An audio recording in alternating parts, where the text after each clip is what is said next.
Good evening and welcome inside the Cross Insurance Center for some quarterfinal basketball between the number 3 Madawaska Middle and High School Owls versus the number 6 seed Dexter Tigers. My name's Zach White. I'm happy to be joined by Coach Peter Murray. We're going to be doing the game for you this evening. We've got Mark Kalman producing this one for you at home. Just some real quick housekeeping. This is just an audio broadcast, a little bit different than our regular season broadcast. We will be bringing you the game just in audio form, but Coach, really excited to be able to do this one. It's been a fun day of basketball. Turning time's always exciting. It seems like this one's sizing up to be a pretty good game. Well, you know, it should be. I mean, 3-6 is always kind of an interesting game, but Class C North is really a separate animal compared to everybody else because there's really 3 geographic locations. Rooster County, down east, and then in the Bangor-Penquist League area, and very little crossover. So when you get to Bangor, you're seeing teams for the very first time, and there's no common opponent. So it's hard to look at it on paper and say, where's the advantage? You know, we have the seeding advantage, you know, and this is the first time I've seen the Madawaska team live. I'm saying they've got size, you know, they've got good guard play, so that I've heard about, and so they've got all the pieces that you need, and there's a reason why they're only lost one game this year. Absolutely, and it came the final game of the regular season against Fort Fairfield. But one thing that we have the courtesy of here is a little bit of a put-together stat sheet, courtesy of Maine Basketball Rankings and Lucas McNally, a great page. Definitely consider subscribing to them and all the great work that they do. But in that, they get to put together a lot of information that we can utilize during our broadcast here. And one thing that I took note of here for the 17-1 Madawaska Owls is coming into this one, versus tournament teams, they are 9-1 on the regular season.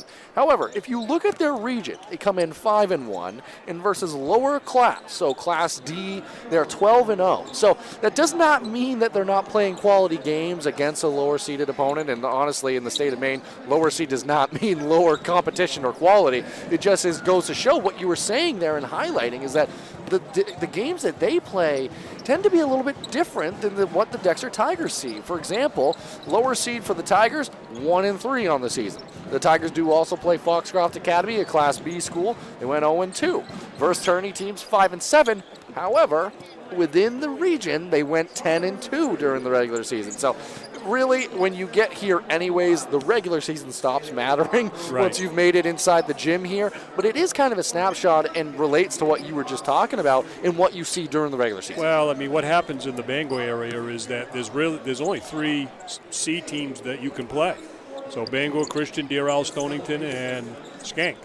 That's the only 3 that are available. So as opposed to Rooster County where there are a lot of them available. And so you tend to see teams up there that are playing more D schools, but the competition in D is still very stiff and you know, well tested. But that's one thing. You know, you look at a team in this C division like Mount View. Mount View's been playing in the KVAC primarily a B schedule, lowly ranked as far as the ranking is concerned. But I don't think anyone here associated with the C tournament's fooled as to who they are. So they're going to be a tough out for whoever has to play them. So the same thing goes for here with Dexter. Dexter's played some quality opponents.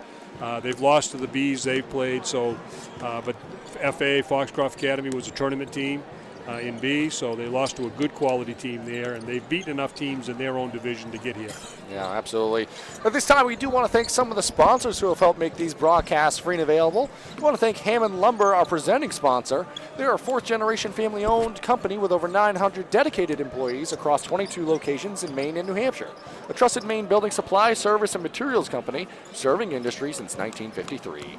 Overall, we want to thank Ralph's Garage, Herring Brothers, Ames Chiropractic, Ideal Energy Solutions, Black Bear Crane, Harvest Moon Deli, Hammond Lumber, Kimball Insurance, Maine Highlands Federal Credit Union, Sarah Ryan, Realtor with Next Home Experience, and Handy Stop for sponsoring Eastern Maine sports coverage of Tourney 2025. At this time, we're going to turn it over to a commercial break and rejoin you after that for more on the pregame show. Been to Harvest Moon Deli yet?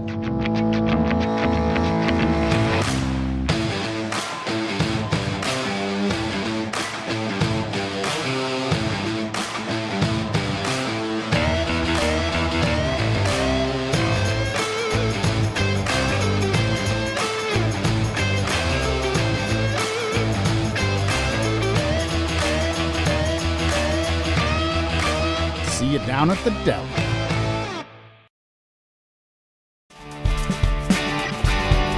Rick Ames, and now we have an office in Dexter, which is what we consider our hometown now. We still have our office in Lincoln, and we're loving that.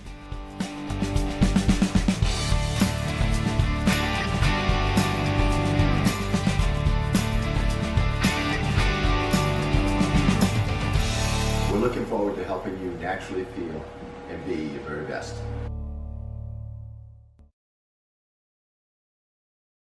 Brothers Meats is a family-owned and operated business located in Guilford, Maine. We operate a local retail meat market along with a slaughterhouse, smokehouse, and processing plants.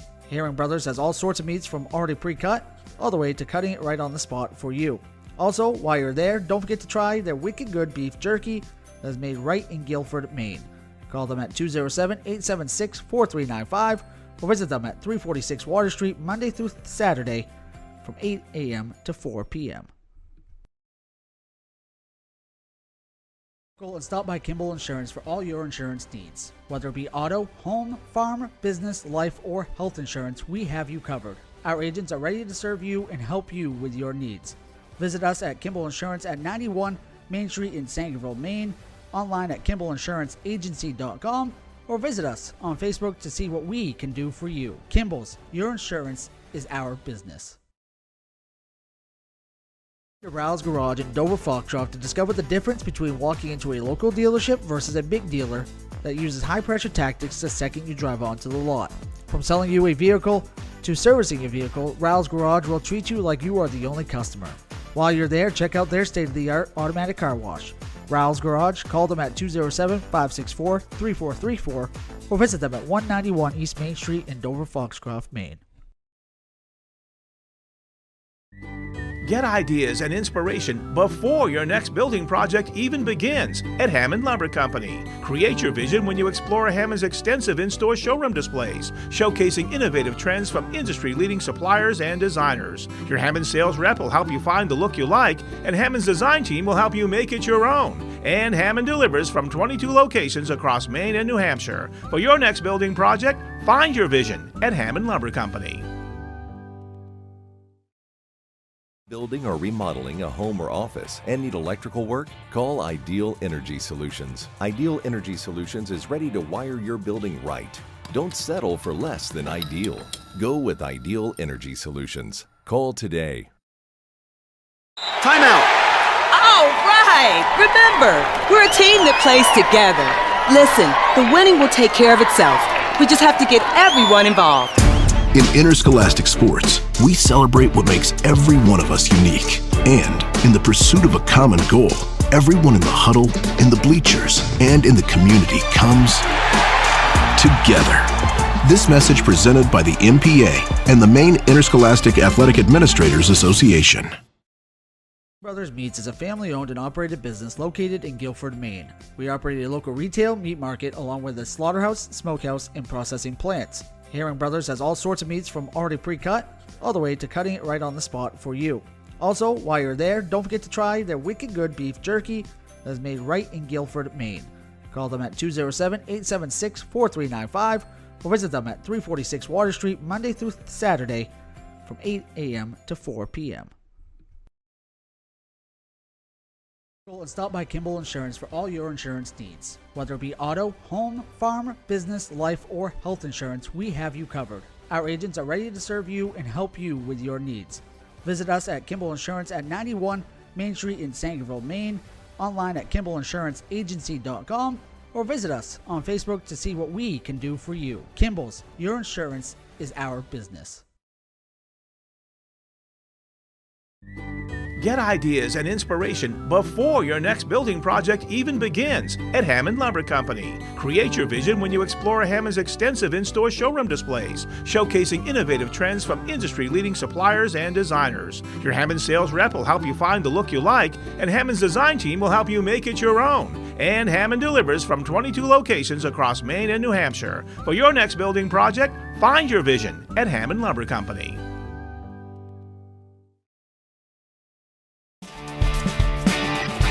My name's Rick Ames, and now we have an office in Dexter, which is what we consider our hometown now. We still have our office in Lincoln, and we're loving that.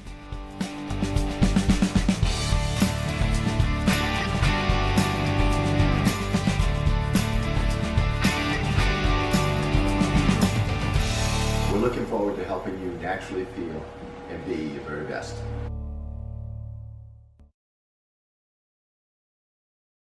Ral's Garage in Dover Foxcroft to discover the difference between walking into a local dealership versus a big dealer that uses high-pressure tactics the second you drive onto the lot.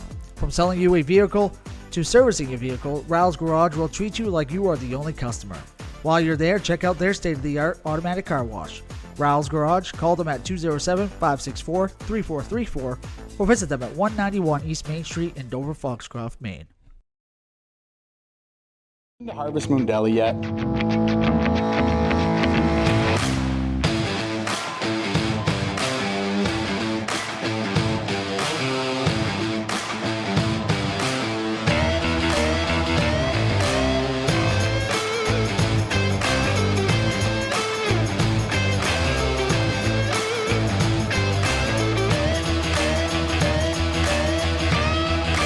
See you down at the deli. Building or remodeling a home or office and need electrical work? Call Ideal Energy Solutions. Ideal Energy Solutions is ready to wire your building right. Don't settle for less than ideal. Go with Ideal Energy Solutions. Call today. Timeout! All right! Remember, we're a team that plays together. Listen, the winning will take care of itself. We just have to get everyone involved. In interscholastic sports, we celebrate what makes every one of us unique. And in the pursuit of a common goal, everyone in the huddle, in the bleachers, and in the community comes together. This message presented by the MPA and the Maine Interscholastic Athletic Administrators Association.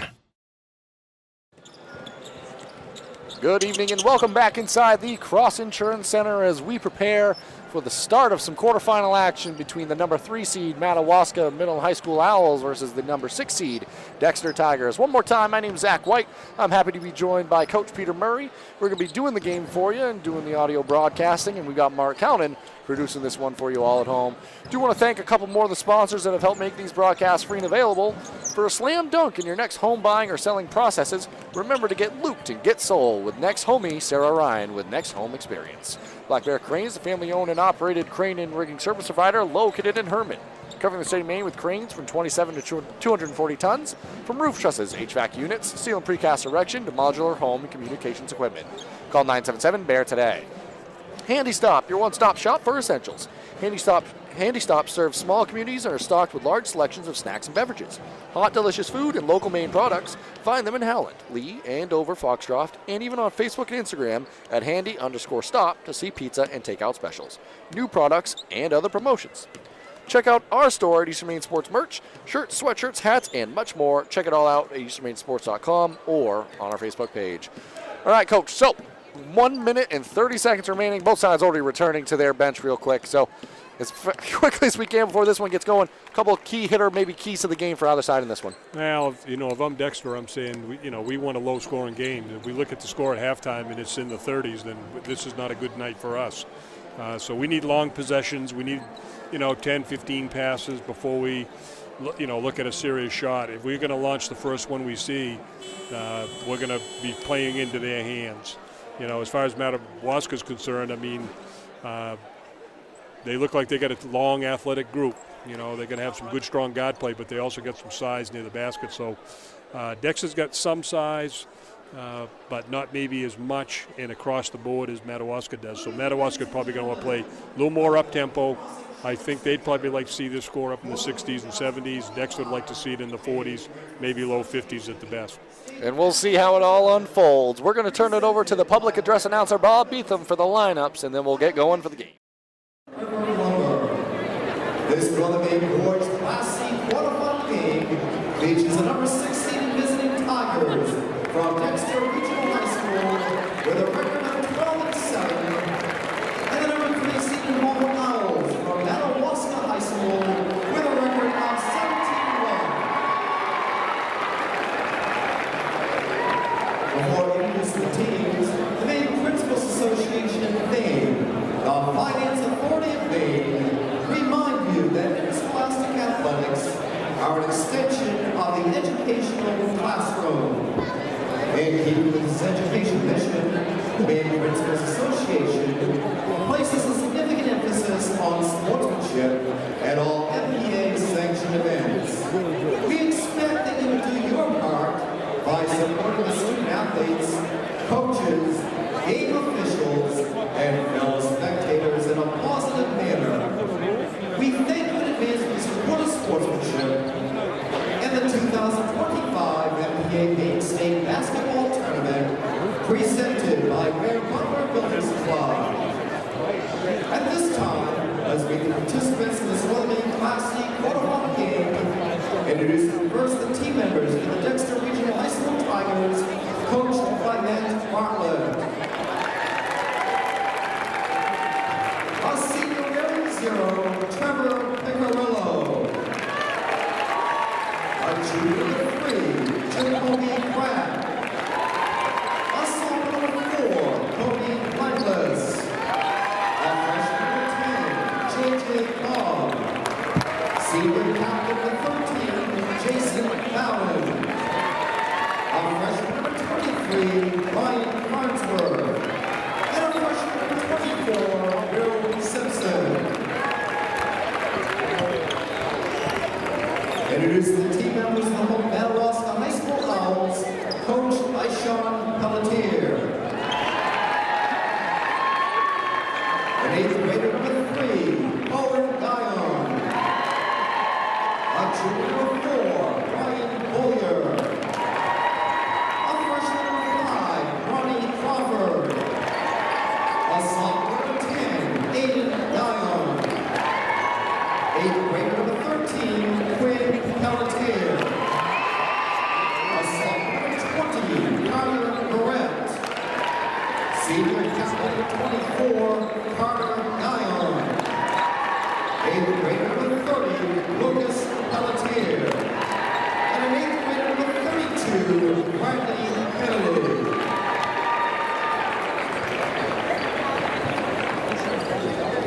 And now the starting lineups in this Northern Class C quarterfinal game. For Dexter at guard, a junior number 1, Bryce Cooper. For Madawaska at guard, a sophomore number 1, Alec Jundro. For Dexter at guard, a junior number 5, Cody Kimball. For Madawaska at guard, a junior number 2, Isaac Bollier. For Dexter at forward, a junior number 11, Isaiah Robinson. For Madawaska at forward, a senior captain, number 11, Sam Tebow. For Dexter at forward, a senior captain, number 12, Cole Norley. For Madawaska guard, a junior number 14, Brayden Pelletier. And for the Dexter Regional High School Tigers and center, a senior captain, number 34, Ethan Garney. And for the Madawaska High School Owls at forward, a junior, number 23, Jeremiah Turner. Officials for this game, Mr. Rodriguez, Mr. Porter. Welcome back here now. Have the lineups given to you there. Next thing we got is going to be the jump ball and get this one underway, but should be an exciting one. Always happy to be able to bring the games to you all. Just again, in case you're joining us late, our broadcast for the purposes here will just be audio only, so a little bit of a change from our regular season broadcast, but all the same, Coach Peter Murray and I are very happy to be able to bring you that action. Either side's kind of preparing to take the court here. Tigers doing one more player huddle. The Owls still amongst their team, waiting to join the floor. Be interesting to see defensively what both teams are going to do. The Tigers, I fully expect, will be man-to-man in the half court, but Madawaska to see whether they're going to press, try to get the tempo a little bit increased as they were going to like. Pace of play, always something to check out, and we'll see here. It's going to be Ethan Doherty for the Tigers and Sam Tebow for the Owls. Tip is up, tip is away, controlled by Madawaska, and away we go. Jondro had it for a moment, swung over now, over to Turner in the corner. Able to stay in bounds there. Working on the left side corner. Cody Kimball able to apply a lot of pressure in that corner. It was Braden Pelletier who had the ball for the Owls, and Kimball almost took it away. Able to play it in off the inbounds to Bullier. Kimball able to collapse on the drive of Bullier, and that leads to a turnover. So Kimball. That's the kind of defense that Dexter's going to need. That kind of help, stop the penetration, force turnovers, and now we see press from Madawaska. Yeah, Notre Dame's Murray over here called it, wanted to up the tempo. Tigers are going to be contending with a press break here. Quickly given ahead, Cooper across the half-court line. Swung to the opposite side corner. Kimball now the drive. He's going to be fouled on the way up. A lot of contact. Cody Kimball making things happen. He's going to head to the free throw line. Now, the things that you got to remember, though, about pressing. I mean, there's two reasons why teams press. Number one, to turn you over and steal the ball, but number two, to make you play faster. And Dexter played pretty fast right there, so it worked for them, and they're going to go to the foul line, but I don't know that 32 minutes of that's going to be in their favor. Something to watch out for indeed is Kimball. His first attempt from the line off the mark. One more on the way here. That time good. The Tigers get the scoring started here, 1-0, fresh into this ball game. This is going to be Isaac Bullier bringing the ball down now, has Cooper on him. Kick to the corner. And swung around now to Turner. Turner's drive, kick to the right side corner, that's Jondro. He drives middle of the lane, dumped off to Tebow. Tebow blocked away by Cole Doherty. Stays Owls basketball, fine to the corner. Shot from three, well short for Bullier. And that's going to lead to another offensive rebound and subsequent charge. That time it was Ethan Doherty able to step in front of the drive of Turner. That's going to be Tiger basketball, and they're up and pumped up here, Coach. Well, and that's a nice play by Ethan. A lot of big guys don't like to take charges. They try to block all shots, and he actually blocked a shot and in the same possession and then took a charge later in that same possession. So pretty good play by him. Quinn Pelletier checks in to replace Turner as well. Pelletier, an 8th grader. There's a lot of good things for this Madawaska club, something to watch for. Tigers break through the pressure here and are now working in the half court. Ethan Doherty collects it from three. Shot up, no good. So quick shot there, taken away by Braden Pelletier, who brings it up himself. I mean, Ethan's a good three-point shooter, and he likes the three, but that's probably not the kind of shot that Dexter needs. And on the other end, it was Quinn Pelletier who ended up with the ball on the right side wing. And his dribble drive was shut off, but not before he shuffled the feet after a conversation between the officials.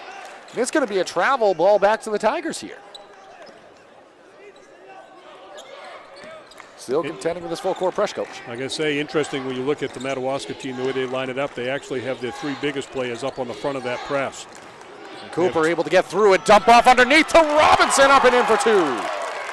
I'm just going to say, if you can get through it, there's going to be scoring chances on the backside of it. And sure enough, there it is. There it is, and it's a 3-0 start for the Tigers here. Owls still looking for their first score of the game. It's Quinn Pelletier with it. He's got Kimball on him, giving up now. Swung across the perimeter.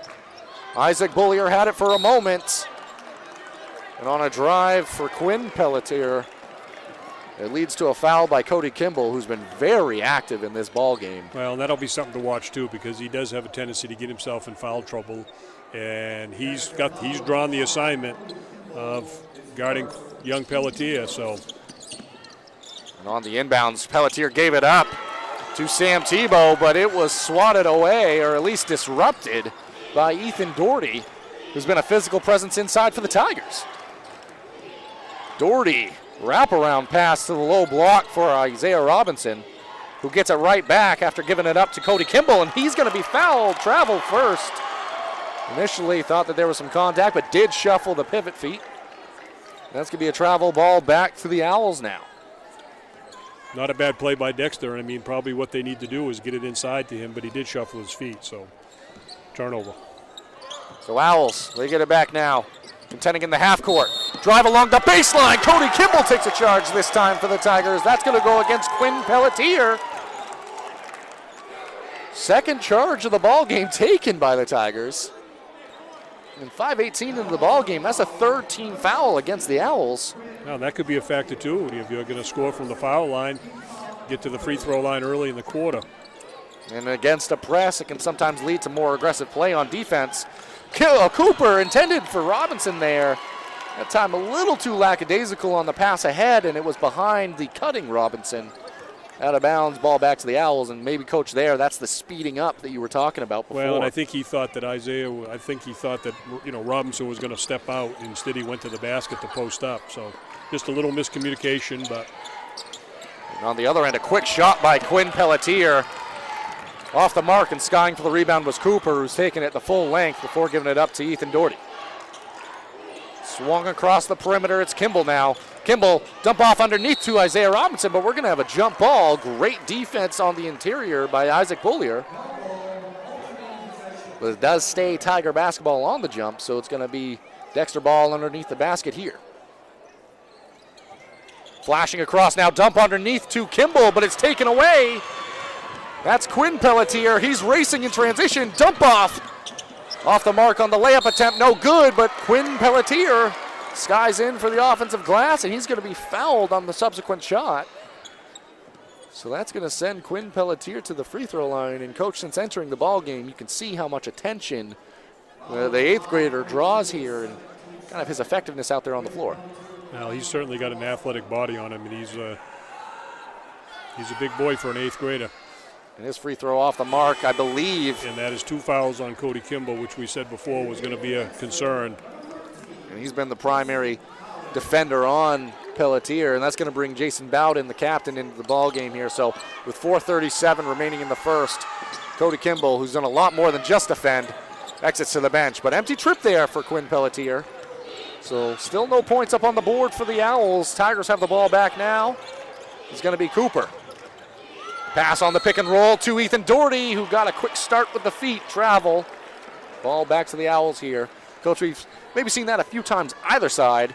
Is that a kind of a hazard of playing early in this type of atmosphere and getting yourself built into the game almost? I think everybody's a little bit too hyped up. Everybody's playing a little bit too fast, I have noticed quite a few teams dribbling off the floor. That time, no struggle for Quinn Pelletier, who caught it on a curl, went straight down the lane, up and in for 2. There's the first points for the Owls. And notice it comes with Kimball on the bench. Cooper had it for a moment, now swung across the perimeter. Cole Doherty for the Tigers. Cooper now down the lane, throws it up in front of the rim for 2. And that's a good possession by Dexter. That's 7 or 8 passes, and then you end up with a layup basket. And now coming back the other way, it's going to be Isaac Bullier over to Quinn Pelletier.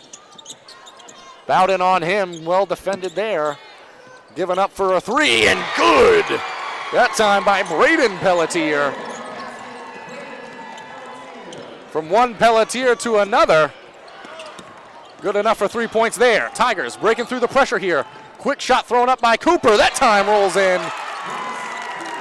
Just inside the 3-point line. Long range shot there, Coach. Yeah, it's a good shot as long as it goes in.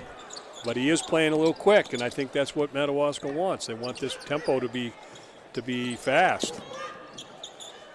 And on the other end, they are slowing it down for a moment here. Far side is Tebow. Given up to, on the drive, it's going to be a foul called against Ethan Doherty. A little too physical on the drive there, a little bump. Going to be Owls basketball underneath the basket. Now 3 team fouls for the Tigers. So quickly approaching the 5 mark for either side here. With 2:49 remaining here in this opening quarter.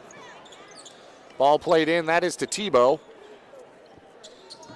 Jandro has it now, swinging around, finding Braden Pelletier, almost from the same spot he hit the 3.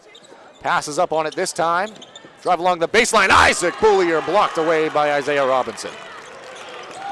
Now, but you can see early in the game, the Owls are a very athletic team. I mean, their bigs are athletic. They can ball handle. Speaking of athletic bigs, that's a big man's move for Isaiah Robinson. Good post-up opportunity, caught it on the left side block, spun back to the middle of the lane, threw it up for 2. But you are right, Coach. A lot of athleticism out there on the floor. That's going to lead to a timeout taken by Coach Sean Pelletier. Maybe finish the point you were trying to make there, right there, Coach. Well, I'm just saying, I mean, there's no weakness there, So in other words, you can't sag off and worry about a guy. If he's on the three-point line, you better get out there because he's going to shoot the thing, and he's probably going to make it. That's just a double whammy because once you get out there, they are athletic enough to go by you. Isaiah Robinson's more of a traditional low-post player, but he is a strong young man. So when he gets it deep like that, he's going to be hard to stop. And that one there, you got a chance for a three-point play. And it is the fourth team foul as well. So with 2:23 remaining, the Owls, a team that's been pressing this whole game, they've done a good job of not fouling out of the press, but it does lead to more aggressive and potentially physical play. You got to kind of manage that. The fouls, they'll reset at the start of the second, but you present the opportunity for the Tigers to head to the free throw line for the rest of the quarter. Well, they've been pressing all of this time, and none of the fouls have come out of the press. They've all come out of the half court. So it's in the half court offense that they got to clean that up a little bit. Robinson trying to finish off the three-point opportunity. No good there. Rebounded by Braden Pelletier, who's going to bring it down himself now. Has Bowden and Robinson on him, giving up to Quinn Pelletier. One dribble shot from the elbow, shot no good. Offensive rebound does go the way of the Owls. Rebound taken away, shot from three, no good, but another offensive rebound by the same player here in Isaac Bullier. And that time on the step through by Bullier, no good on a travel. And that's going to give the ball back to the Tigers, but three opportunities, two of them granted again by Isaac Bullier, who is not one of the tallest players on the floor. No, but just athletic and aggressive, and all those offensive rebounds came off that way. They probably would be better served if they got a little bit more into their half-court offense. Cooper, pass ahead to Bowden. Quick shot from three there. Was open, but again, something you talked about, maybe sped up and put into that shot. Yeah, that's not really the shot that Dexter wants. He's capable of making that, and right now there's a lot of turnovers, so it's kind of canceling each other out. But over the course of a 32-minute game, you got to have your strategy of what you're going to stick to. Right now, I'd say the pace is really favoring Madawaska, even though they're behind. Yeah, on the other end, it was a travel by Tebow. That gives the ball back to the Tigers. Cooper had it. He gives it up to Robinson, has his shot blocked away, but it's going to stay Tiger basketball. Again, I mean, that's more at the rim, being aggressive, and Robinson's kind of got it going under there, but a quick shot out of the transition game and the press break. Inbounding now is Ethan Doherty. Finds Robinson along the baseline. Over to Cooper as they now set up the offense for the Tigers. Ethan Doherty unguarded from three. He likes that spot. That time no good, and into the arms of Isaac Bullier. Well, the Tigers are going to take a three-point shot. He would be a guy, and you'd hope he'd be wide open. And that's the guy for the Madawaska Owls, Quinn Pelletier. Euro step in the lane, finish on the right-hand side. 1 minute remaining here in the opening quarter of action. Trap comes in the half court, finds its way to Ethan Doherty. Finds its way to Robinson, shot off the side of the backboard on the baseline. Back to the Owls here in Braden Pelletier. Quinn Pelletier now, dump off, Sam Tebow, baseline, dunks it! Throws it down over Cole Doherty. And on the other end, we have a blocking foul called. Cooper went quick, and that's going to be free throws at the other end. Two shots coming now for Bryce Cooper. It was just a traditional block, but they're in the bonus here. So, Coach, pretty big play on the other end of the floor. Does that get your team momentum when you can have a highlight play like that? Well, when you have a player that can get to the rim like that, and basically, he drew all the defenders to him. Dexter's probably going to have to make him prove it from outside, back off a little bit. If he gets penetration like that, their other bigs are going to have a field day. So. And that first shot for Cooper's good on the free throw attempt. That brings in a substitution. Carter Guyon into the game now. He replaces Braden Pelletier. Gets a much deserved and earned breather here to end the quarter. Cooper off on the second. Rebounding action does go the way of Tebow, but throws it away. Cooper comes up with it. Throw it up in the lane, off the mark. 20 seconds remaining on the clock here. The Owls going to have a chance to end the quarter with points.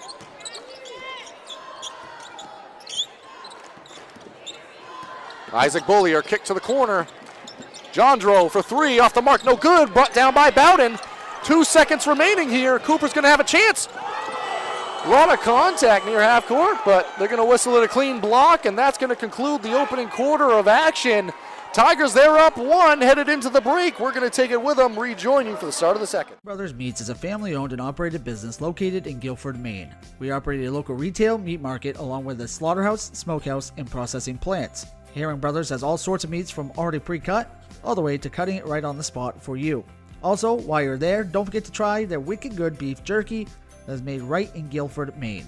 Call them at 207-876-4395 or visit them at 346 Water Street Monday through Saturday from 8 a.m. to 4 p.m.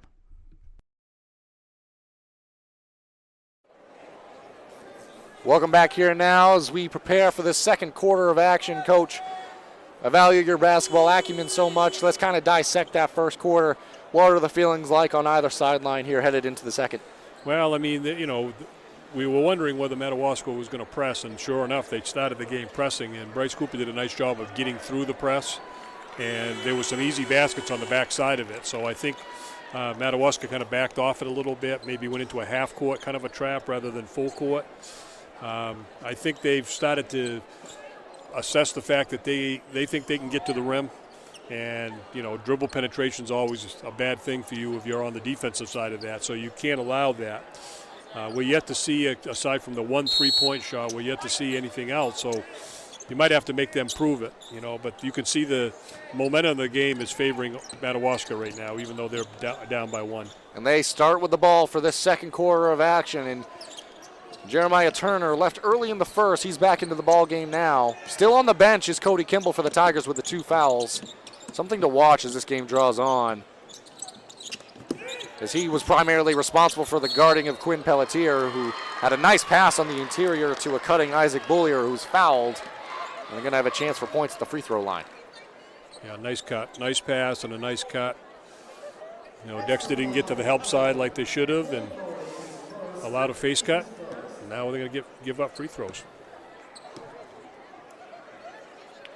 Bullier's first attempt from the line, front rim, no good.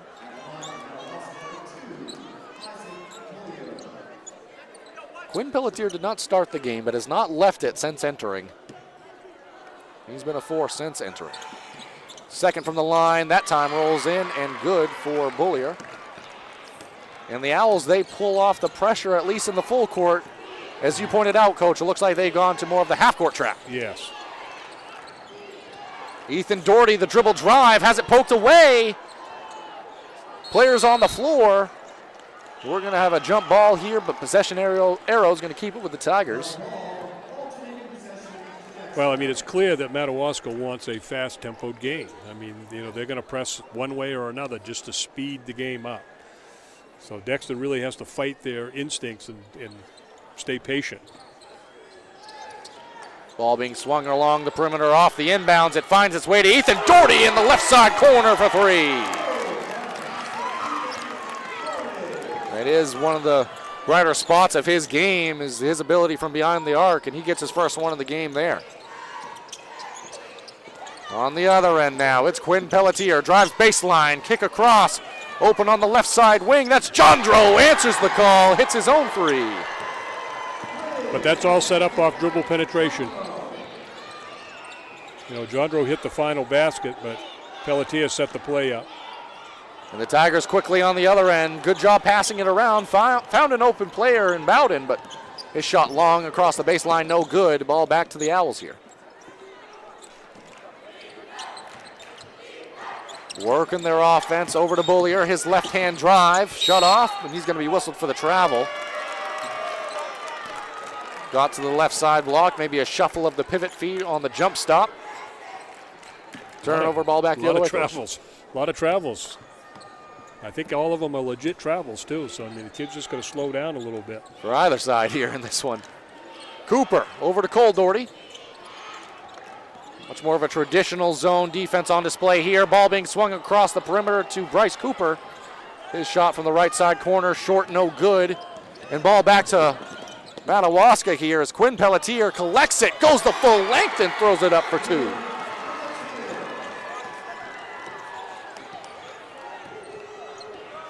And the Owls unofficially have their first lead of the ball game, 15-13 here. 5:47 remaining in the half. Doherty, he catches it top of the key, long three, no good. And quick pass ahead, Quinn Pelletier, Isaac Bullier in the lane. Going to be whistled for the player control foul on the charge there. Cole Doherty, who takes just about as many charges as maybe anybody in the class, able to get one right there, headed the other way for the Tigers.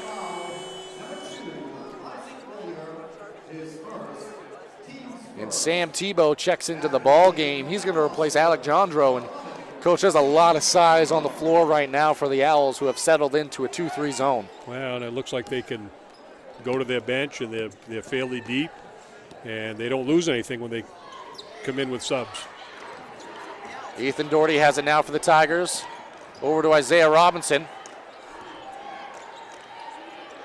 Cross court was intended for Cole Doherty, intercepted by Quinn Pelletier. Pelletier to the rack for two. Those cross-court passes, Coach, often can lead to the pick two, so to speak. Well, I think, Jason Bowden, he looked at it, faked at it, then threw it. I said that was enough of a key to allow the ball to be stolen. So if he'd have just thrown it the first time he looked at it, he probably would have had it. But. And that's going to bring Cody Kimball, to the scorer's table as Bryce Cooper drive along the baseline, right-hand side, did his own Euro step up and in for two. It brings Cody Kimball to the scorer's table. Reminder, he has 2 fouls in this one. Plays a very aggressive style of defense, but was very effective when on the floor for the Tigers. Yep. He's set to check back in. Tebow has it now for the Owls. Given up to Isaac Bullier, guarded by Cooper. Cross court this time to Tebow, one more to Turner. Given up to Quinn Pelletier. Good ball movement here, ends up with a good look at a three, shot long, no good. That time by Carter Guyon, and Cooper comes away with it, headed back the other way now. Couple quick passes ahead, now being swung across the perimeter. Cooper has it. Into Robinson. Robinson, he's going to be whistled for the travel. Again, another situation where shot fake and a shuffle of the pivot feet. I think you got individual people just trying to do too much on their own. I mean, if you just stay within the offense, he's playing in the middle of the zone, so every time he catches the ball, he's going to have players all around him. You're really going to catch it, make a decision. Either you're going to shoot it, drive, or kick it back out. And that brings Cody Kimball back into the ball game. He's going to be guarding Quinn Pelletier. So matchup to watch here is nice spin and drive inside by Tebow. Well defended by Ethan Doherty, though. Going to give the ball back to the Tigers. Poked away for a moment. Cooper controls it. The defense in zone extending itself now for the Owls, creating a lot of pressure on these Tigers perimeter players. Good movement here. Inside to Kimball, fresh into the ball game. Poked away, though. Good defense by the Owls. A lot of contact between Robinson and Guyon. And that foul is going to be whistled against Robinson. Tried to get the ball back there. And that's going to lead to another substitution here. Braden Pelletier, who had a lot of rest there. Reminder, came out with about 30 seconds left in that opening quarter. So long trip to the bench for him, and he was very effective when on the floor. Well, it's an important 3 minutes to finish this half. Both teams to try to keep it close, Tebow, drive inside, well defended, but good call on the interior as Doherty brought down the arms on the block attempt. And that's going to send Sam Tebow to the free throw line here. .301 remaining in this first half of play. 17-15 our score. Sam Tebow off on the first.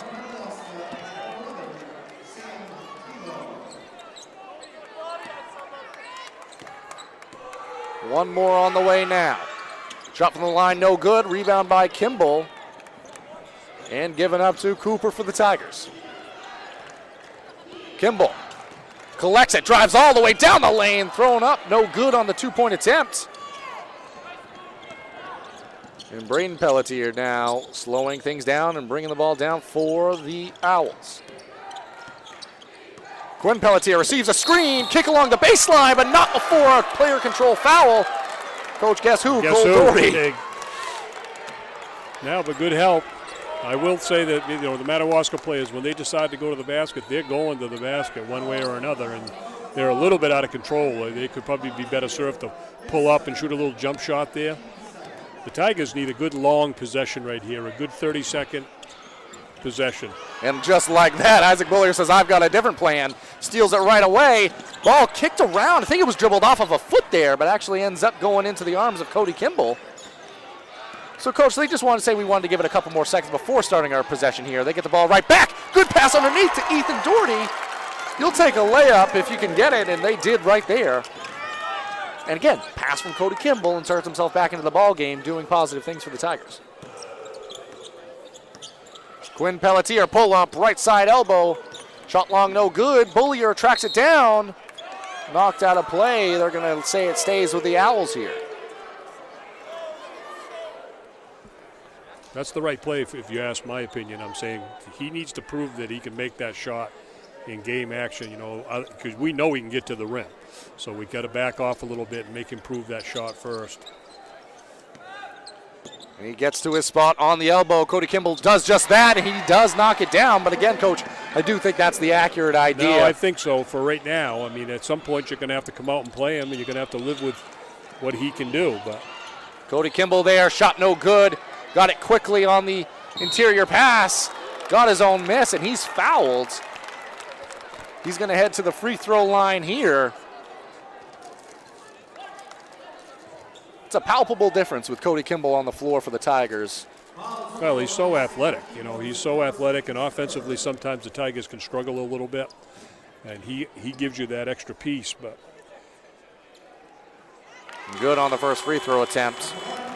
That's going to bring Alec Jandro into the ball game, who's going to check in replacing Sam Tebow.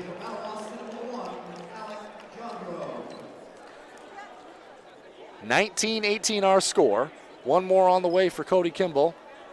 Calling out defensive assignments before taking the free throw here. 1:37 remaining. Second shot, good. All knotted up. 19 all here.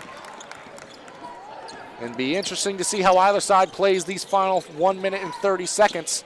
Drive by Jandro, poked away by Cooper. And takeaway again. Another turnover here. Tigers have it. See how they massage and end this first half of action. Cooper. Again, you'll take a layup if you can get it, and he can get it on demand as he does there. Lead back to the Tigers now. Oh, if they're going to give you a layup, you got to take that. Isaac Bullier drive. Had it poked away from behind, but finds its way to the right wing. Braden Pelletier giving back now. Good strong take by Isaac Bullier. He knocks this game up, now under a minute to play. That was close for Cody Kimball right there. That could have been a foul. He did a nice job of keeping his hands back. And now Tigers. 40 seconds on the clock, knocked away from behind. Another situation where Kimball was involved in the action. Near foul there. Bullier in transition. His pull up good. 2 points for the Owls. 4 points in a row for Isaac Bullier. Now 24 seconds remain. See if this is the last possession or the way these two sides have been playing. If there's one or two more here before the half ends. Cooper, dribble pull up, shot long, no good. Batted around inside. And that's going to be a foul, and I think it's against Kimball. With 10 seconds remaining in the half. And he's going to come out of the ball game. Well, and we could have used that substitution about 5 seconds ago. And that gives the ball back to the Owls. Clock stopped. Opportunity to get a full head of steam and set something up to end the half here. Yeah, just not a good possession by the Tigers. The last two possessions have been too quick. The shots have been too quick. Could have held for the last shot and went into the half with the lead. And on the other end, it was poked away by the Tigers. Pass intended from Bullier to Pelletier. So with 4.8, chance to draw something up on the sideline to end the half.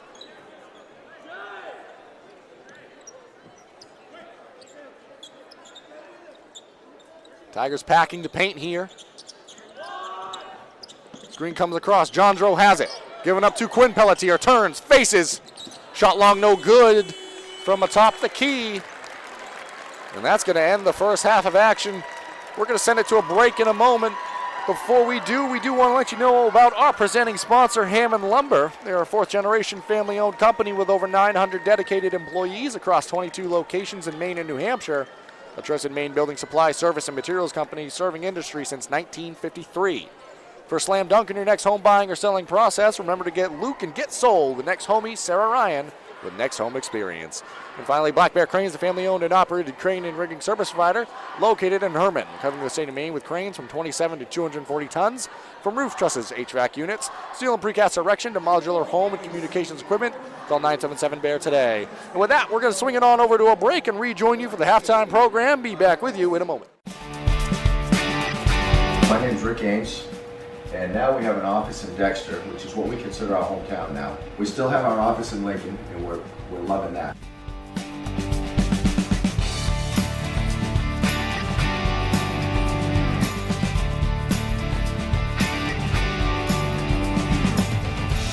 We're looking forward to helping you naturally feel and be your very best.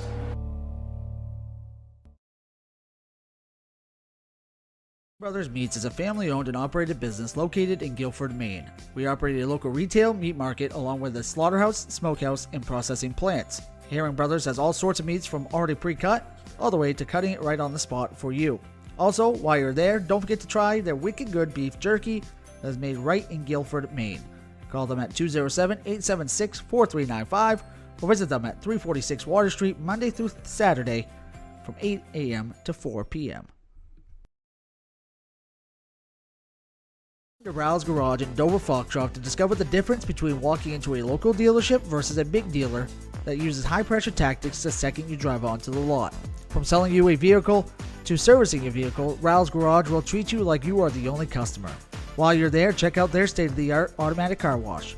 Ral's Garage, call them at 207-564-3434 or visit them at 191 East Main Street in Dover Foxcroft, Maine. Been to Harvest Moon Deli yet?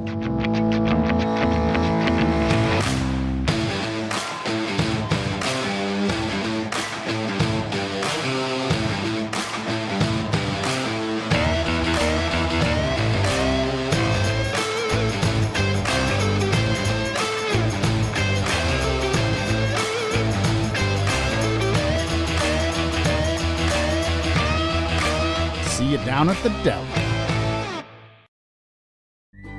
Get ideas and inspiration before your next building project even begins at Hammond Lumber Company. Create your vision when you explore Hammond's extensive in-store showroom displays, showcasing innovative trends from industry-leading suppliers and designers. Your Hammond sales rep will help you find the look you like, and Hammond's design team will help you make it your own. And Hammond delivers from 22 locations across Maine and New Hampshire. For your next building project, find your vision at Hammond Lumber Company.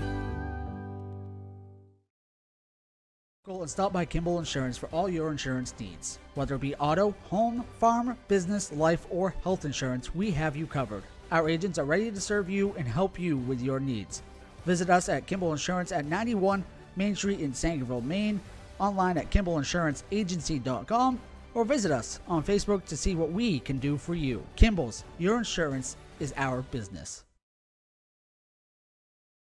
Building or remodeling a home or office and need electrical work? Call Ideal Energy Solutions. Ideal Energy Solutions is ready to wire your building right. Don't settle for less than ideal. Go with Ideal Energy Solutions. Call today. Timeout! All right! Remember, we're a team that plays together. Listen, the winning will take care of itself. We just have to get everyone involved. In interscholastic sports, we celebrate what makes every one of us unique. And in the pursuit of a common goal, everyone in the huddle, in the bleachers, and in the community comes together. This message presented by the MPA and the Maine Interscholastic Athletic Administrators Association. Together, let's keep Welcome back here now, and thank you for rejoining us for the halftime programming. You heard from some of the sponsors that have helped make these broadcasts free and available. Do want to let you know about just a couple more. Handy Stop, your one-stop shop for essentials. Handy Stop serves small communities and are stocked with a large selection of snacks and beverages, hot, delicious food, and local Maine products. You can find them in Howland, Lee, and Dover Foxcroft, and on Facebook and Instagram at handy_stop to see pizza and takeout specials, new product, and other promotions. You can check out our store at Eastern Maine Sports Merch, shirts, sweatshirts, hats, and much more. Check it all out on easternmainsports.com or on our Facebook page. And overall, we just want to thank all the sponsors: Rowell's Garage, Herring Brothers, Ames Chiropractic, Ideal Energy Solutions, Black Bear Crane, Harvest Moon Deli, Hammond Lumber, Kimball Insurance, Maine Highlands Federal Credit Union, Sarah Ryan, Realtor with Next Home Experience, and Handy Stop for sponsoring Eastern Maine Sports Tourney Coverage 2025. Coach, let's talk about that first half a little bit. I think that, you know, what either side might be talking about at halftime. Want to jump inside your mind here. Let's start with the Madawaska Owls. They lead in this one, 23-21. What's some of their conversation looking like at the halftime here? Well, we got to reduce the turnovers. Too many turnovers, so you had empty possessions. The player control fouls, you know, those are just like turnovers as well. Maybe get into a half-court set and run their offense, be a little bit more patient on their offense, because they do look like they have people that can get to the rim and people that can finish. So they could do a lot of damage in a short period of time. Tighten up the defense a little bit. They were trying to press full court, and Dexter got through that pretty easily. And when Bryce Cooper gets in the open court, he's a dangerous player, either to score himself or to set other people up. So they may tighten that up a little bit. Still want to keep pressure on the outside, because I think they want the tempo of the game to be sped up. The score right now at the half is really more of a Dexter score than a Madawaska score, I think. So they might be talking about that, about how can we speed up the play. And that's after a half that I think it would be fair to say that the Tigers were a little sped up. That had a lot of shot opportunities and a lot of looks there. Obviously, they trail in this one, but coming in as the quote-unquote underdog in this 3-6 matchup, I think they take the score the way it is at this time. But I got to talk about a couple of key players from that first half for the Madawaska Owls. Let's start there. Quinn Pelletier, he didn't start the ball game. He played every moment after that. I mean, he has 10 points, 3 assists, doing a lot of positive things. Coach, storyline from the first half as well, free throws. Always key and important in games like this. Always going to come down to the stretch. Something to point out. Madawaska, 1 of 6 in the opening half. Tigers went 4 of 7.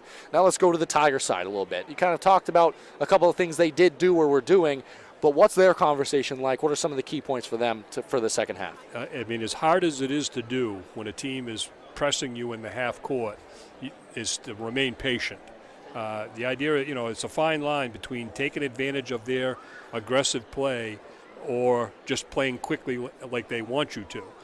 So it's got to be very efficient, and you got to be able to score. So we got the ball into the middle of the court against that zone, turn and face the basket. That could be dribble penetration from there, or that could be kickouts. And kickouts to three-point shooting is probably the easiest kind of three for most high school kids, to catch it facing the basket, coming from the outside, you know, from the inside out, and then that might actually open up some more opportunities near the basket. Absolutely, and for the Dexter Tigers, you had a number of players do some positive things. Bryce Cooper, he had 9 points, 2 rebounds, and also 2 steals. And there were a lot of turnovers, both forced and unforced there in the first half. But an underlying, well, it's really not even an underlying story. Kind of the main story for the Tigers is kind of managing the foul trouble with Cody Kimball, because it can't be understated, his value and what he brings to the team when he's out there on the floor, but it's staying out there on the floor and staying out of foul trouble that has been the problem thus far. And he's been effective, again, when he's out there, but 3 fouls, going to be interesting to see how he gets a run and start to this second half of action. Both sides returning now, 1 minute, 28 seconds remaining on the halftime clock. The Owls just returning to the floor now, and it is going to be interesting to see how either side kind of starts and makes things happen here in this second half. Again, just kind of talking about defensive side of things. For the Tigers, if Kimball's not in the game, they went to the primary defender as Bowden on Quinn Pelletier, which he did a good job, but at the same time, one thing you talked about earlier in the ball game, kind of a different way to attack Quinn Pelletier on the defensive side of things, make him a jump shooter. Do you think that's a key for the second half as well? well? I think, he did hit one at late in the half there, but you still, you got to make 2 or 3 before you can make that adjustment. The game's still too close. The Tigers only go about 6 deep, really.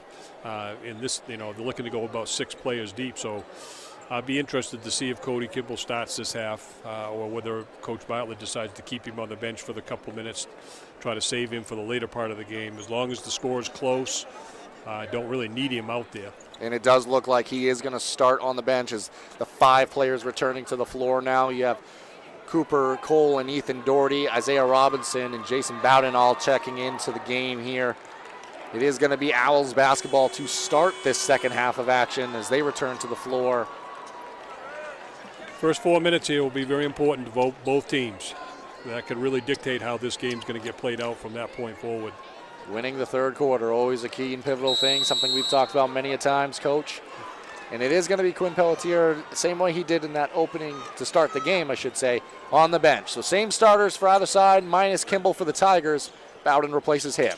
Owls, they're going to start it off here. Tebow, quick shot and immediate travel, 10 seconds into the half. So kind of much of the same theme from that first half.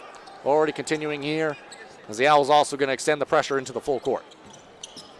Now this actually worked in Dexter's favor last time.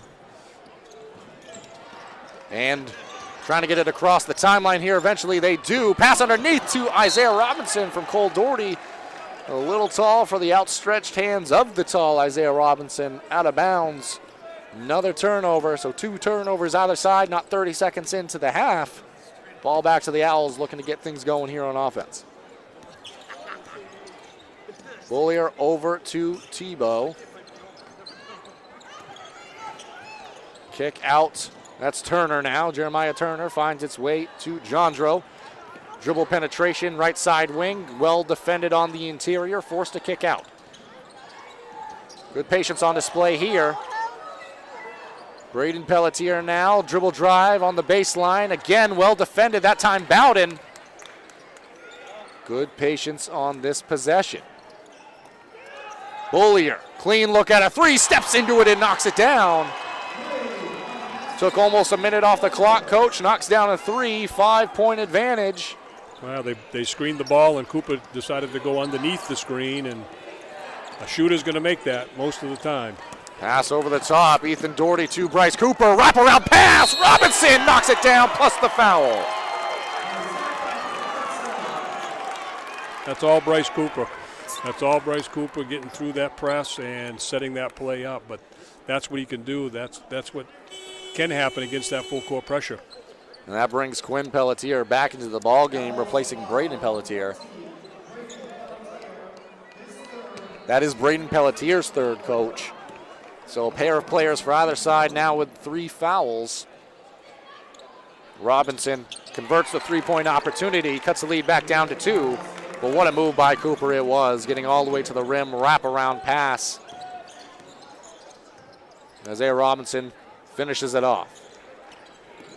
On the other end now, Quinn Pelletier, full head of steam, gonna have a foul. That one whistled against Jason Bowden.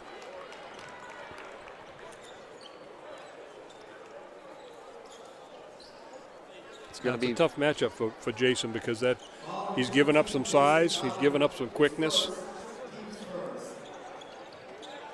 Captain stepping up there with Kimball on the bench with those 3 fouls.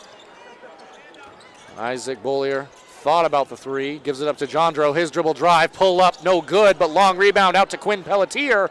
His follow good. Tough physical move inside following the offensive glass, able to get 2 to go. Pressure extends now, finds its way to Cole Doherty, over to Jason Bowden. Slowing thing down now for the Tigers. Cooper has it, thought about it. Kick across the lane. Patience this possession now. Cooper drives, throws it up, rolls its way in. Bryce Cooper having a start to this third quarter for the Tigers.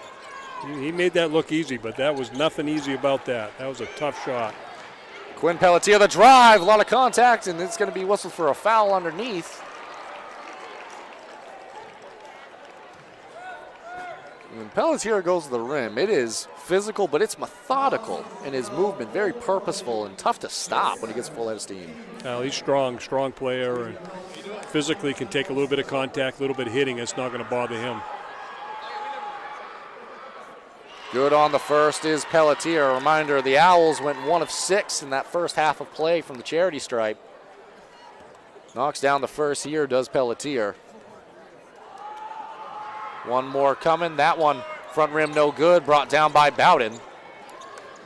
That keeps it a one-possession game, 3-point lead, 5:27 remaining here in the third quarter. Finds its way to Cooper, who's been the offense really for the Tigers, either scoring or setting things up here in this third quarter. Doherty to Doherty, pass underneath intended for Robinson. Ends up coming our way. Out of play, knocked off the hands of Quinn Pelletier.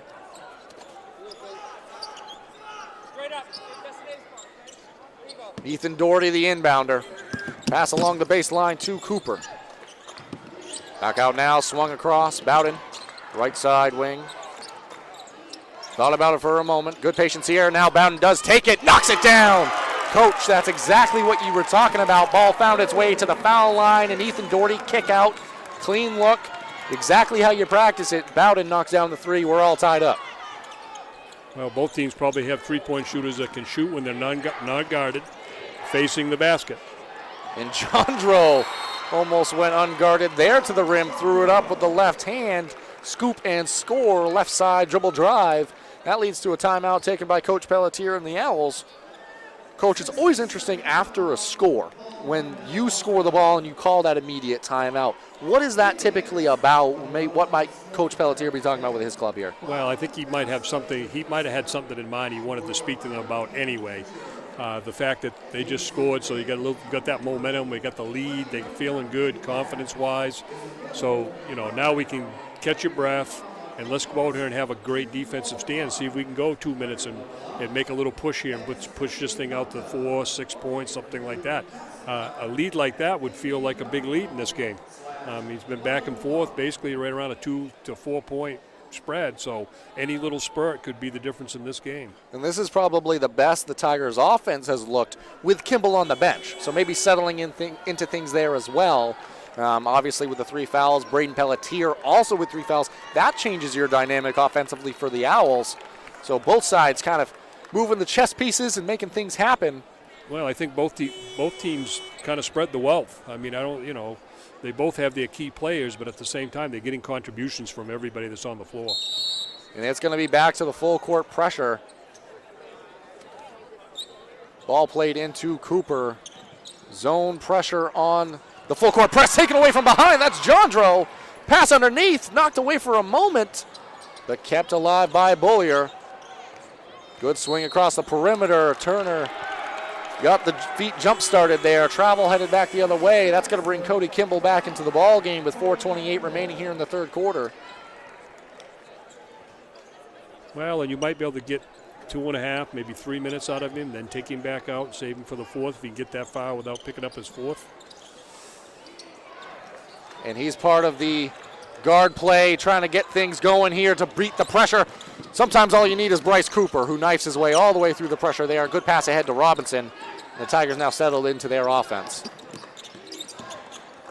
Cooper, pass to Kimball, downhill. Shot at the rim, no good.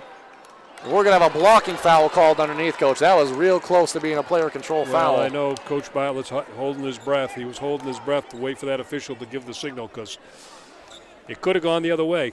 I mean, it could have gone the other way very easily. That is going to send Cody Kimball to the free throw line. As a player, sometimes you have to understand it's more important that we have you on the court. And so if you're back on defense and, you've got 4 fouls, you might have to kind of back off and let somebody score. It's more important that you stay out there than it is to give up that 2-point basket. And the same thing goes now. I mean, you don't necessarily need to be taking it hard to the rim like that. Kimball splits the trip, off on the first, good on the second. Cuts it to a 1-point game here, and he's going to be back guarding Quinn Pelletier, who's going to dribble into a shot from the elbow. Shot long, no good, but good strong cut to the rim and rebounds. That time by Bullier, who's been doing that consistently throughout the game. Again, not the tallest player on the floor, but his ability and athleticism to get to the rim and get offensive glass paying off here. On the other end, Cooper broke through the pressure, ended up going the full length, missed the layup. Cody Kimball got the offensive glass and traveled on the second shot attempt. So ball back to the Owls here, Coach. Yep. Well, you can't give up offensive rebounds. That's never going to be a good thing. I mean, Coach Bartlett might think about taking Cody Kimball and having him guard somebody else. Save that foul. Cooper gets his team the ball right back. Went straight at the defender there on the full court transition. Off on the Euro step, but it is going to stay Tiger basketball here. Cooper making a lot of plays happen in this second half. Absolutely. He's playing a really strong game. Cuts across there. Clean look at a three. Knocks it down. Probably not his typical shot right there. Well, but he's wide open. He's unguarded. They set a screen for him, and his defender couldn't get through the screen. Turner has it. Tie ball game, 3 minutes on the clock. Tebow now out for the Owls. Cooper went for the steal. Cross court to Bullier. Owls able to settle back into their offense. Bullier underneath. We're going to have a foul called. Cooper going to be whistled there. Going to send Bullier to the free throw line.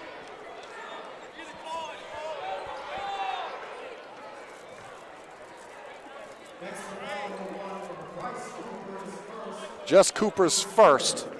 No foul, no real foul trouble for Cooper.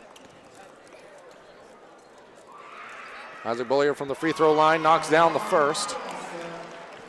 I mean, an option would be to put Cooper on Pelletier for these last couple of minutes because he's only got the one foul, and leave Kimball on somebody that's maybe a lesser offensive player, save that fourth foul.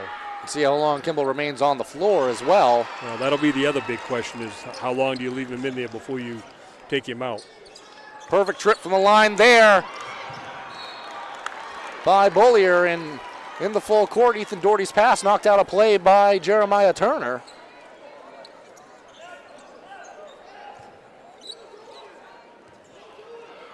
Going to reset things here for the press break of the Tigers. They do get across the timeline with Cole Doherty, who dribbles into a three. Shot long, no good. And that's going to be Cody Kimball picking up full court against Quinn Pelletier.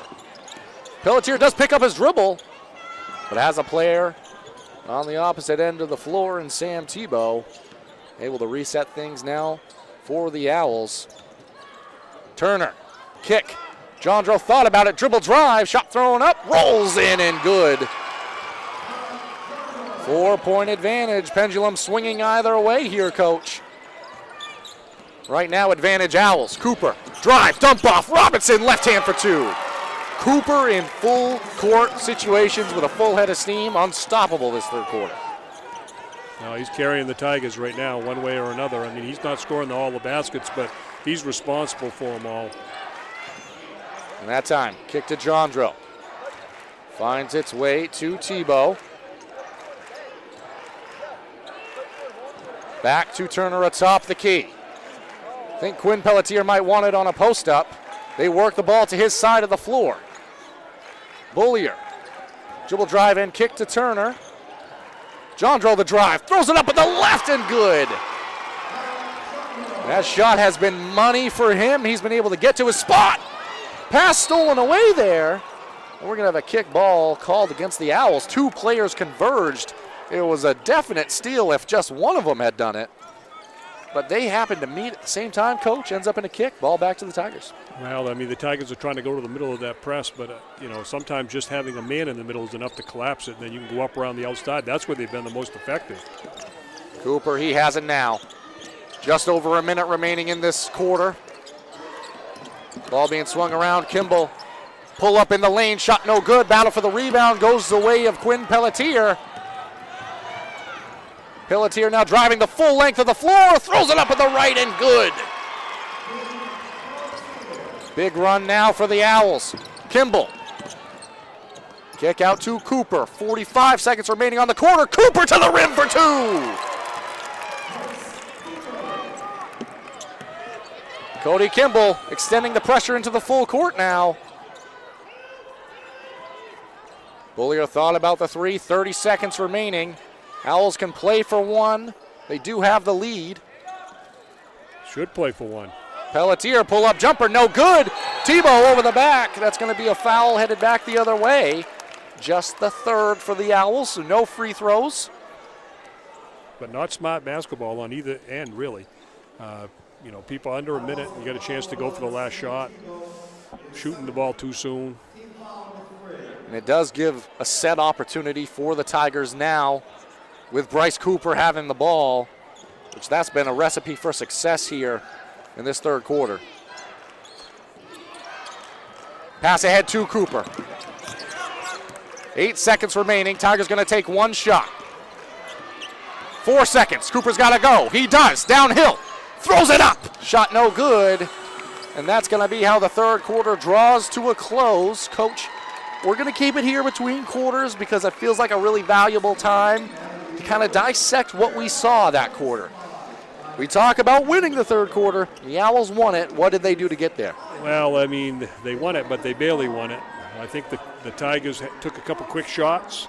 You know, it's like I said, it's a fine line but on this press. I mean, Bryce Cooper's getting through the press and getting all the way to the rim. If he doesn't score it himself, he's dumping off for layups. That's one thing. There's been a couple other possessions we've come down and we've taken that quick three-point shot. Yes, I'm wide open, but it's not really a good shot in that situation. I mean, you got to get the ball down inside. So the Tigers got a little bit of work to do here, down by 4. We've shown no signs of Madawaska not scoring. They've got people that can score, so any kind of a lead could be a big lead. Obviously, the first couple minutes here are going to be big. Too early to obviously probably implement this now, but with the foul trouble in Kimball, he did manage to go the third quarter without fouling. Do you consider at some point trying to maybe create some opportunities yourself, bring your own pressure defensively, or are you trying to play it status quo? Well, I don't think Madawaska has a big enough lead at this point to worry about that. That's not your style of play. That's not what you do. I think Madawaska does do that. So this is playing the way they normally play. But I think if the Tigers do that, they're going to feel like, like they're behind and they got to make something happen. And it is player-to-player defense to start the quarter for the Owls. Double down came on Robinson. He eventually got it on the left side block. Well defended here by the Owls. Braden Pelletier back out onto the floor as well. Robinson throws it up top of the glass with the left. No good.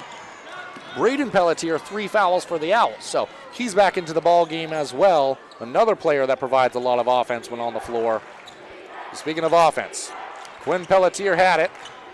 Given up to Jandro, who really got the dribble drive going in that third as well. That time foul called against Ethan Doherty. Braden Pelletier hit the deck. I think Doherty went for the steal, maybe wrapped up the feet. Yeah, tough call. I mean, it's not a lot of contact. It was probably feet tangled up. But if he goes down, he's got to be called,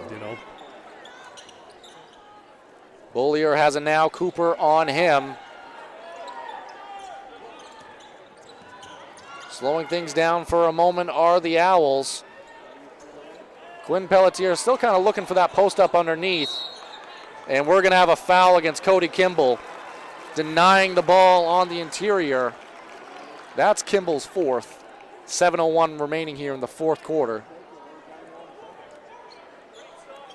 Yeah, another tough foul there. I mean, nothing different than it's been going on most of the game, but suddenly it gets called. So it's a little bit of a tough call for him. And they switch now. Well, like I say, we got to think about putting somebody else on him. And Cole Doherty draws the assignment. They're going to swing Kimball over to Jandro. Cooper went for the steal. Kimball ends up with the steal. Cooper created it in transition. Now up and in for 2.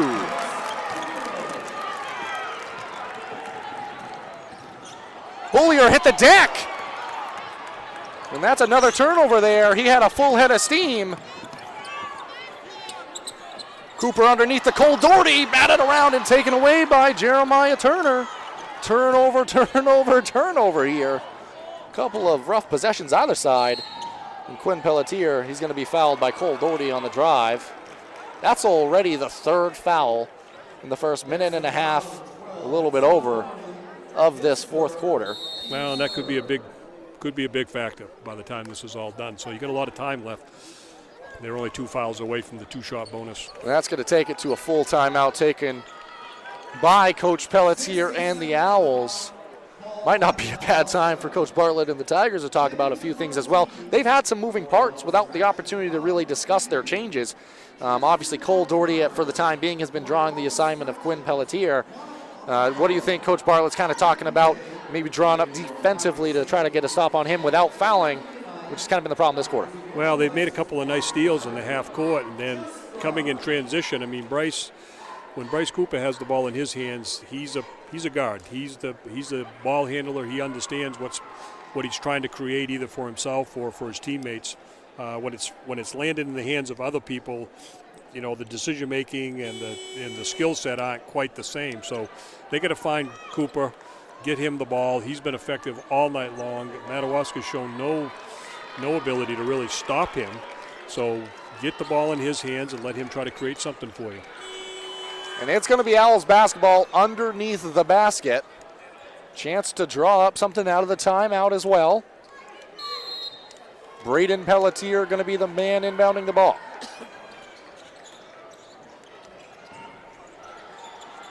Finds its way to Jeremiah Turner, nearing a 5-second violation. Quinn Pelletier now dribble drive, throws it up at the right. Too strong, too physical there, able to get the 2. Tigers still contending with this full court pressure, finds its way to Bryce Cooper.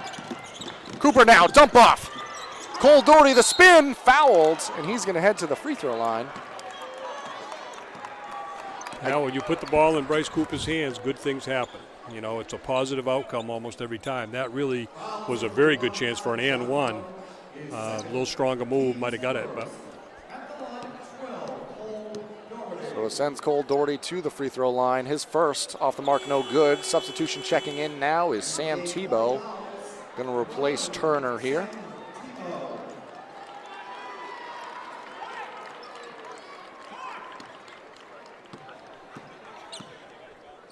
One more on the way for Doherty. Splits the trip, knocks down the second.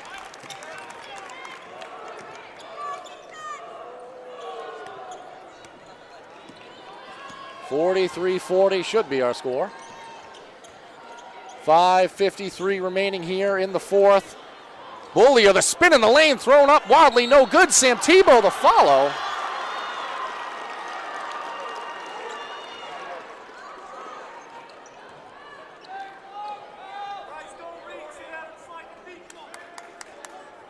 That's going to send Tebow to the free throw stripe.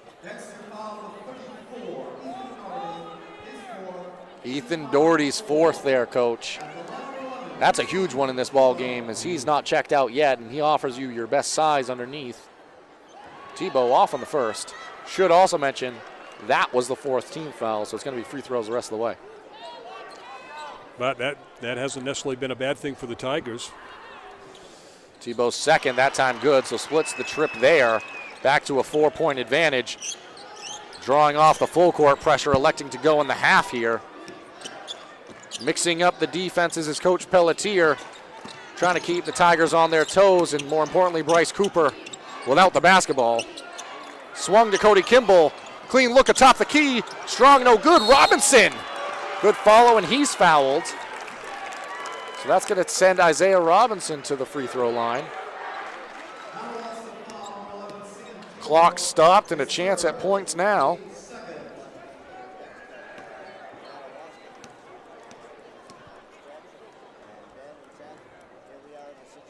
Robinson misses the first there, off on the front of the rim.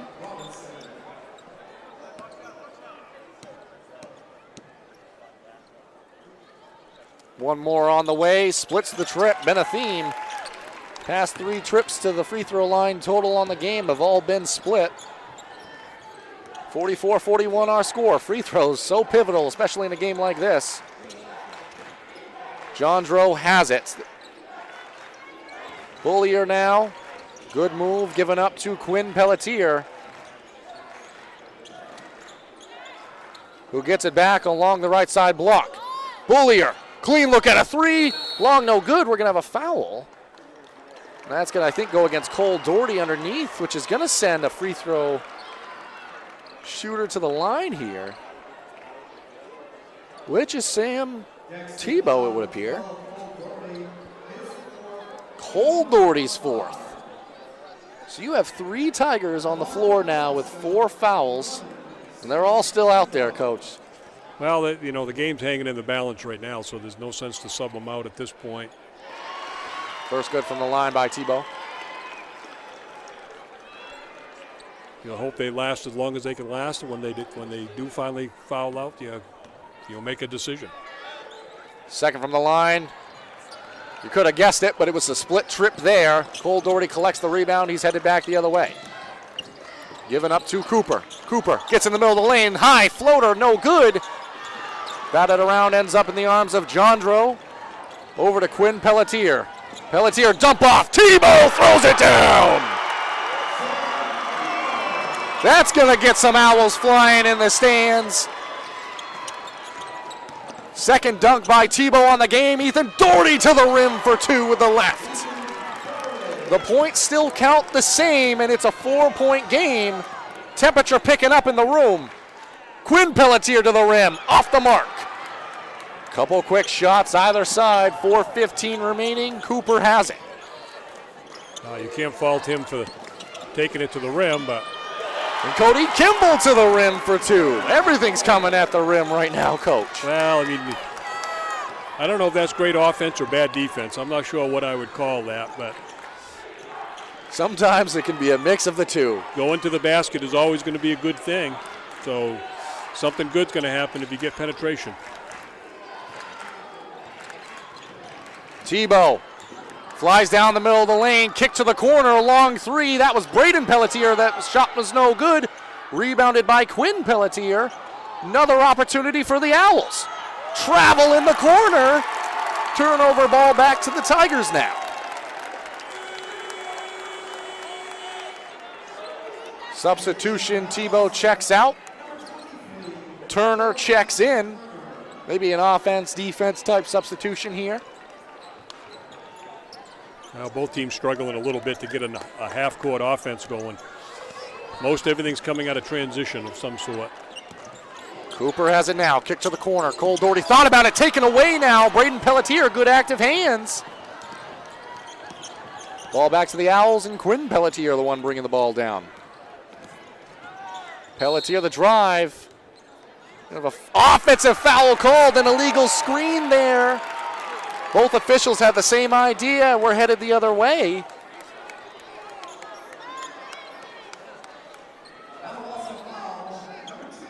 Well, neither team able to take advantage of all these opportunities.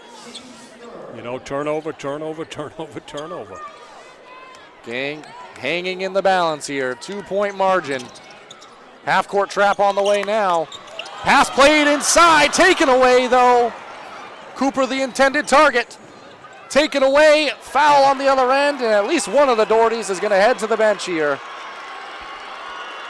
Both Ethan and Cole Doherty involved in the action. They exchange a hug. And it's Ethan Doherty making the walk.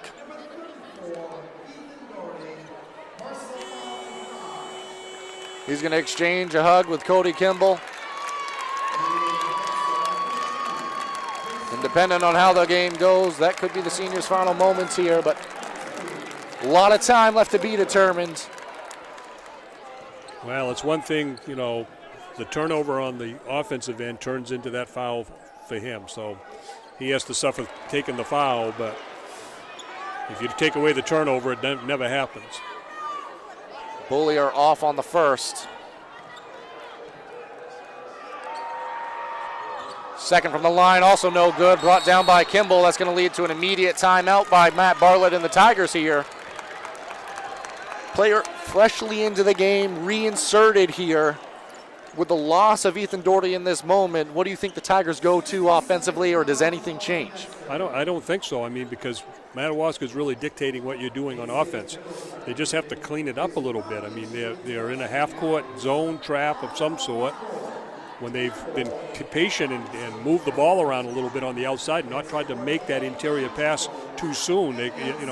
After one pass and you try to go to the foul line area with it, the defender is right there. So you got to move the ball around the outside a little bit to stretch it out, and then you can make those interior passes. I think there's chances to score for the Tigers if they get it inside of that. As far as Madawaska is concerned, they get the lead. If they get the ball back with a 2-point lead, they got to think about taking care of the ball. I mean, they got the Tigers in serious foul trouble. Another foul here or there, and you're going to lose some key players, and things are really going to look good for you. So they're looking to be patient. The Tigers are behind, so they really need to score at some point. Rotations get tightened up a lot come playoff time anyways, but Jason Bowden on the floor now. He's the only sub that's played in the game for the Tigers. So something to watch here, but still, 2:54 remaining. Tigers a chance here to even this game up. We're on a 3, take the lead. Pass underneath, knocked away. That's been about 3 possessions in a row, Coach. Same theme. It's the same turnover all 3 times. Out of a timeout as well. Ball back to the Owls and Quinn Pelletier. Full head of steam. Layup no good. Jeremiah Turner fouled. We'll see who that's against.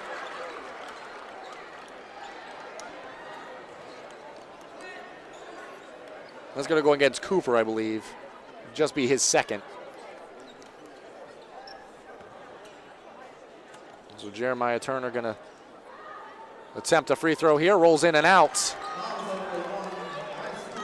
Again, we are a broken record, but it's because it remains true. Free throws going to be pivotal and are pivotal right now. Second from the line, that time good. Theme continues, splitting a trip there. Game remains 3-point game. Like I say, it keeps it within a 1-possession game, but the Tigers are going to have to be able to do something offensively without turning the ball over. Cody Kimball ends up on the floor there, but well defended by the Owls. Pass ahead for Quinn Pelletier. He's going to collect it on a dribble handoff. Try to go downhill. The good patience here. 2 minutes and 8 seconds remaining. Backdoor cut. Jondro. He's going to be called for a shuffle of the feet. Seen that play time and time again in this one. Just going to say, a nice long possession by Madawaska. Ending in a score would be the perfect possession, but you try to score too soon and you end up with that turnover. Pass underneath. Kimball.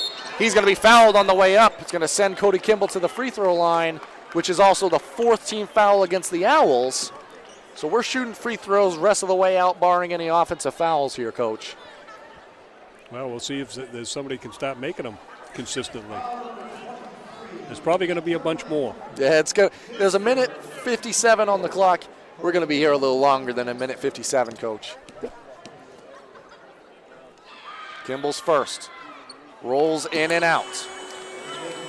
Checking into the ball game now. Sam Tebow replacing Jeremiah Turner.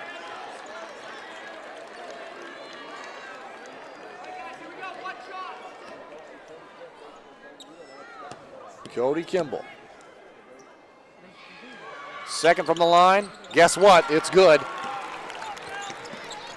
Another trip split. Another trip down the floor where it's a 1-possession game. This time Braden Pelletier the one bringing it down. See if the Owls try to massage some time off the clock here. Jondro has it. Kick to Tebow. His drive along the baseline, thrown up and foul call. That time's going to go against Robinson. And in that situation, Coach, tough shot to take, but rewarded with the foul. Well, I got to say, I think they bailed him out there because that was probably not a very good shot. Going to be a tough shot to make. So that's only the second against Robinson, so he's not in any real danger as well. Off on the first is Tebow.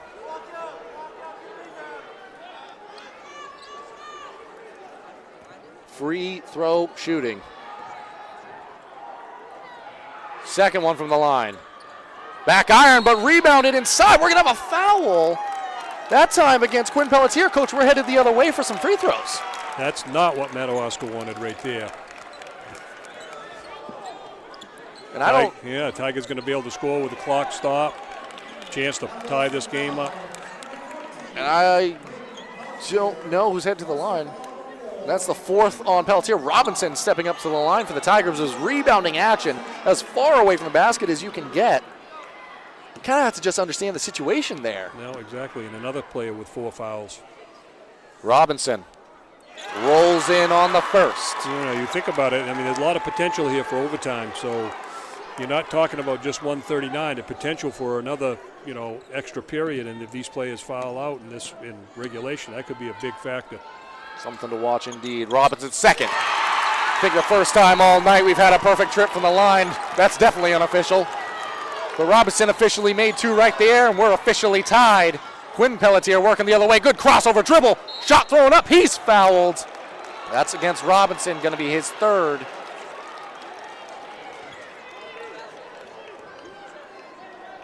I think it's been 3 minutes since we made the comment about 1 minute and 57 seconds, Coach.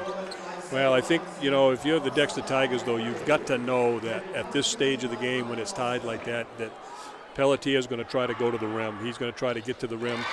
And so he's being guarded by one player, but there needs to be other red shirts under the rim to make him give it up. And he's good on the first. He's got one more coming here. Good on both.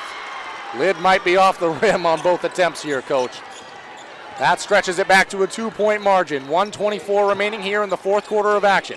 Cooper contending with a half-court trap, picked up his dribble. Swinging it around now, Bowden in the corner. Cooper. Perimeter-oriented this possession down. Robinson has it. Swung around. Bowden thought about the 3. Now a minute remaining. Over to Cooper. Bowden, corner 3. Rolls in and out. And Kimball, he's going to be called for his 5th and disqualifying foul there. And that's going to bring freshly into the ball game for the first time Trevor Piccarello, the senior, stepping into the game in a crucial moment. And Sam Tebow stepping up to the free throw line in an even bigger moment here. Well, and Jay Bowden had a clean look at it, and the ball was around and out, that kind of a thing. And he is capable of making the 3, but not a good foul on the rebound, really. I mean, that's one of those ones where Kimball's going to know that he's got 4, so he's going to let that kid have that rebound. There's still plenty of time here in this game, so. And a split trip there, stretches it to a 3-point margin. Coach Bartlett wants to talk about it. Either side has a decent number of timeouts remaining. Coach, let's jump into it. Coach Bartlett called the timeout. We'll start there. What's their conversation like? Well, I mean, you're down 3, but you don't need a 3. There's too much time for that. And if Dexter does have a press, you've got to be ready. We're going to score. We're going to get a quick score. If it happens to be an inside-out 3, we'll take that 3 if it's a clean look. Other than that, let's go to the rim. We can get an and 1 possibility. If we score, go to our press. So make sure that we know what we're doing. On the Madawaska side, they're saying, hey, 1 stop. We're 1 stop away from winning this game. If Dexter scores, they're probably going to come with a press. So Madawaska is going to be talking about their press breaker. So they're going to make sure they get organized, get the right people in the right, right places. So you don't panic. These kind of moments, sometimes people panic and the wrong guy's jumping out of bounds with the ball to take it out, and people aren't in the right position. And a foolish turnover at this stage would be critically important. And are you talking about, there's a lot of time in between then and now, but if you do get a score, are you talking about a quick timeout, maybe inserting a player on for a defensive foul if you have to in that situation? Yeah, possibly if you're the Tigers. I mean, if you got timeouts left, score and call a timeout, and get into your press. Cooper, he's going to cross the timeline. It is still just a 1-possession game. Bowden over to Cole Doherty. Doherty the drive. His shot blocked away. Sam Tebow. And that's on Cole Doherty. He's fouled out of the ball game. And that's going to bring Jacoby Pratt in.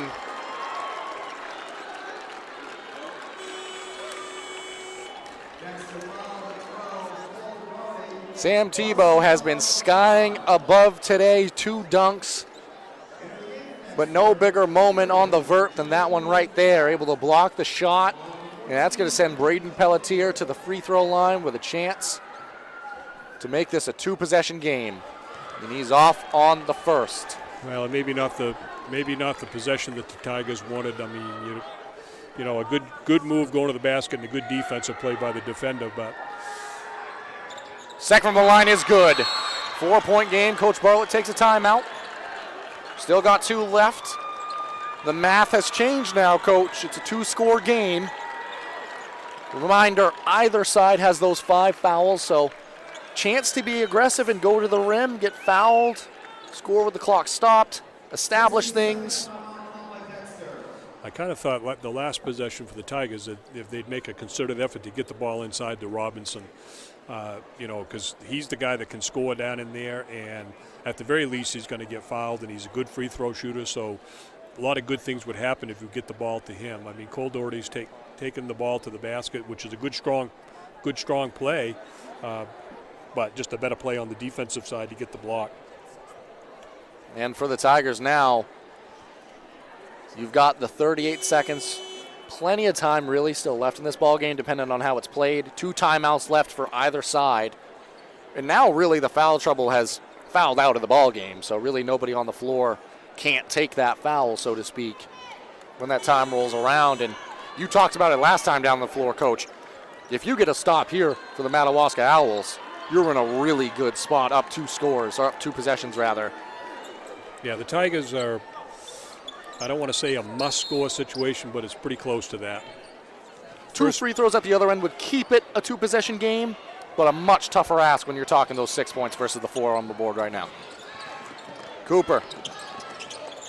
His shot thrown up, no good. Battle for the rebound. Picarello comes away with it, back to Bowden. Cooper curls around, his 3, good! Ball played in, Quinn Pelletier, he's fouled.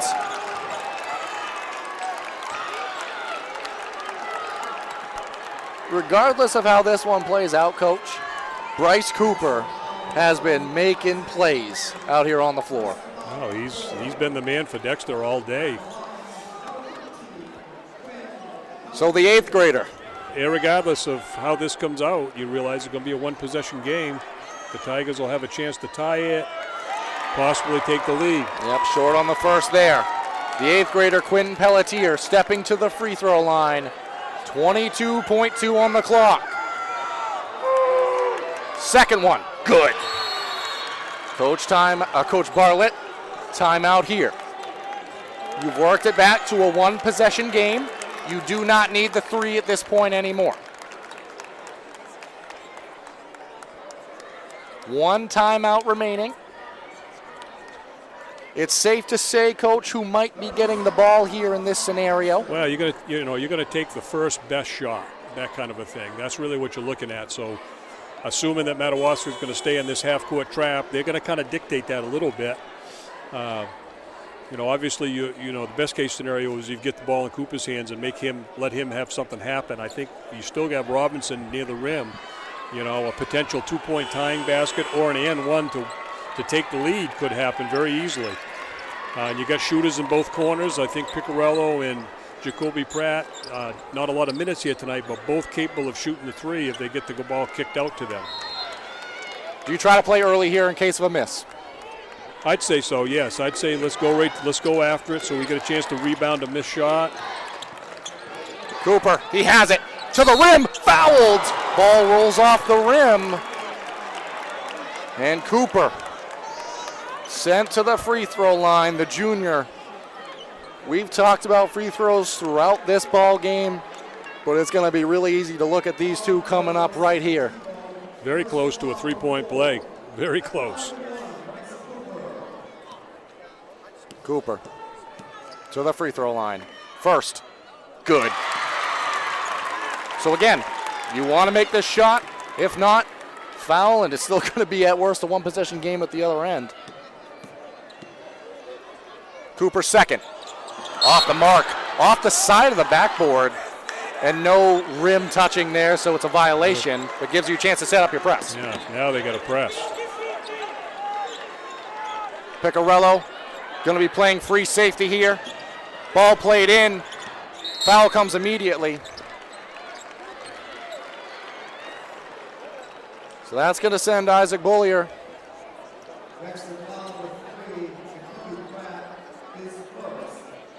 So again, chance here for the Owls. Well, it's the same scenario as we had last time. Depends on what he does here. If he makes one, makes two. One timeout left for Coach Bartlett and the Tigers. Bullier buries the first. Coach Bartlett already drawing something up on the clipboard.